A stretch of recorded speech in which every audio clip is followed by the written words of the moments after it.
ஆண்டவராகிய இயேசு கிறிஸ்துவின் இரத்தத்தினால மீட்கப்பட்ட தேவ ஜனமே, இந்த நல்ல பரிசுத்த ஓய்வு நாளுக்காக கர்த்தரை ஸ்தோத்திரிக்கிறேன். இந்த நல்ல நாளிலேயும் தேவன் நம்மோடு கூட ஒரு வார்த்தையை பேச ஆசைப்படுகிறார். தானியேலின் புஸ்தகம் 6ஆம் அதிகாரம் 28ஆம் வசனத்தினுடைய பின்பகுதியிலே நாம் பார்க்கிறோம், தானியேலின் காரியம் ஜெயமாய் இருந்தது என்று சொல்லி நாம் வாசிக்கிறோம். தானியேலினுடைய காரியம் ஜெயமாய் இருந்தது.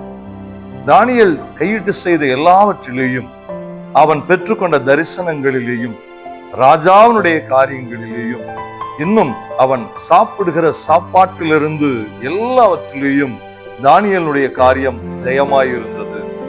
தானியேல் ஒரு பெரிய ஜெயமுள்ளவனாகவே அந்த காலங்களிலே வாழ்ந்ததை நம்மாலே பார்க்க முடியும். சிங்கத்தின் நடுவிலேயும் தானியேலுடைய காரியம் ஜெயமாய் இருந்ததை நாம் பார்க்கிறோம்.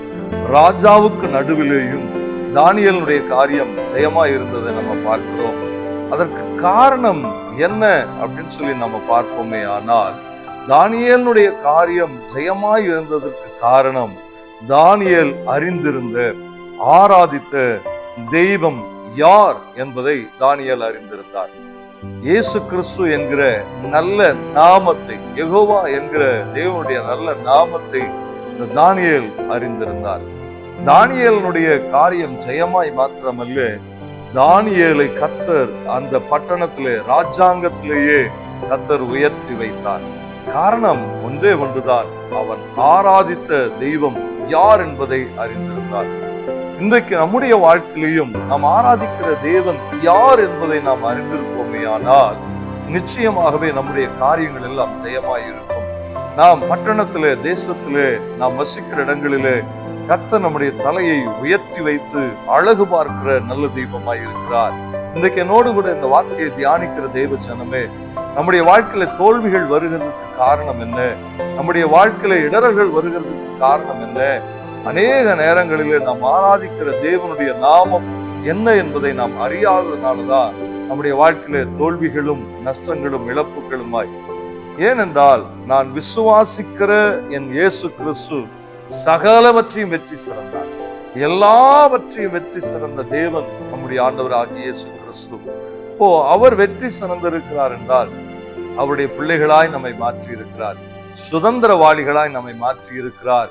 நம்முடைய காரியத்தையும் ஆண்டவர் ஜெயமுள்ளதாய் நம்ம தலையையும் கர்த்தர் உயர்த்தி வைத்து, தானியேலை உயர்த்தினது போலவே, தானியேலை ஜெயமுள்ளவனாய் மாற்றினது போலவே நம்மையும் மாற்ற அவர் வல்லவராய் இருக்கிறார். இன்றைக்கு நம்ம ஒப்பு கொடுத்து ஜெபிக்க போகிறோம். ஆண்டவரே, எங்க வாழ்க்கையில எங்களுடைய காரியங்களை நீங்க இன்றைக்கு ஜெயமாய் மாற்றுங்க ஆண்டவரே.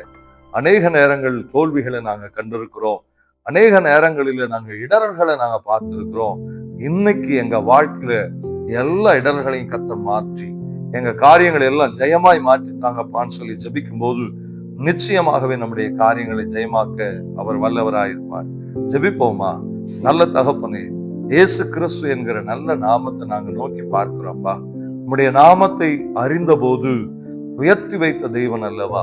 இதோ தானியேலுடைய வாழ்க்கையில யெகோவா என்கிற தெய்வத்தை அவன் அறிந்திருந்தபடியினாலே, யெகோவா என்கிற தேவன் எப்படிப்பட்டவர் என்பதை அவன் ருசித்து இருந்தபடியினாலே, ஆண்டவரே, தானியேலுடைய காரியங்கள் எல்லாம் ஜெயமாய் மாறினது. இன்றைக்கு ஆண்டவரே, நாங்கள் ஆராதிக்கிற தேவன் இன்னார் என்பதை நாங்கள் அறிந்திருக்கிறபடியினாலே, எங்க காரியங்களையும் நீங்க ஜெயமா மாற்றுங்க ஆண்டவரே.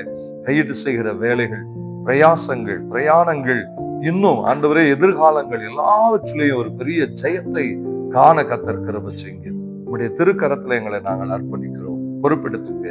இயேசு கிறிஸ்துவின் நாமத்தினாலே ஜெபிக்கிறோம் எங்கள் நல்ல பரிசுத்த பிதாவே. ஆமென், ஆமென். நம்முடைய காரியங்களை ஜெயமாய் மாற்றுகிறவர் நம்முடைய தேவன். God bless you. God bless you.